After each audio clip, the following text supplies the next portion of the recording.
Local news for Friday, the 3rd of April. A Greytown retailer has come up with a campaign to help provide a lifeline for small businesses during the COVID-19 lockdown. Adam Blackwell of Blackwell and Sons says there is nothing preventing small business from receiving online sales now and delivering products later.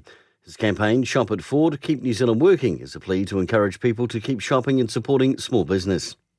An essential worker has issued a plea after her laptop was stolen from her Lansdowne address after reportedly being dropped off. The woman is the sole breadwinner of a family of 5, including a stranded European national.